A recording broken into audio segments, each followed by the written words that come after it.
This video is brought to you by our friend Voltage. It also causes lightning.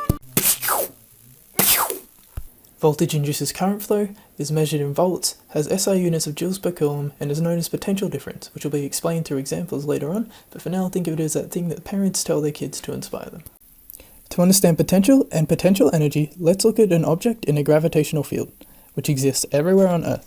If an object of mass m is held at a height h and undergoes the force of gravity but does not return to a height of 0, it is said to still contain the capability or potential of doing so.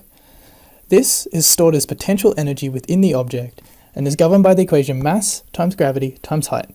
This is measured in joules, or energy. Here in our second example, we have the potential energy of the average student, which is knowledge times motivation times workload, which is approximately equal to none. The average parent is wrong. Here's a more relevant example. We have the electric potential energy of a charge in an electric field. Here we apply work to move a charge of 2 coulombs from position P to P prime over a distance of 2 meters. Note that we are opposing the force of 4 newtons. Therefore, the work applied is given by force times charge times distance, which is equal to 16 joules. We know as energy is conserved that work is equal to the potential energy stored over this distance. Thus, the potential energy difference between point P, considered as 0 joules, to point P prime, considered as 16 joules, is equal to 16 joules. However, we are more interested in the positional potential difference between these 2 points. That is, irrespective of the charge, being 2 coulombs. Thus, we divide 16 joules by 2 coulombs to give us 16 joules per coulomb, also equal to volts.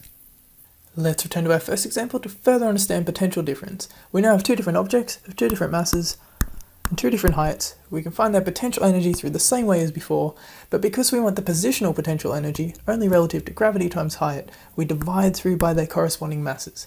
If we subtract these two, we get the potential difference between them, which yields in the units of joules per kilogram, similar to volts. Here, potential difference causes water to flow as a waterfall. But why is that? In this example, we can see that there's an excess of electrons and a lack of electrons causing a potential difference again.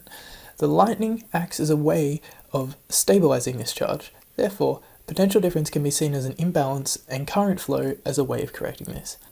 Finally, we have a circuit where a battery with a PD of 9 volts causes current to flow. Each coulomb has 9 joules of energy. Here is the 2D representation.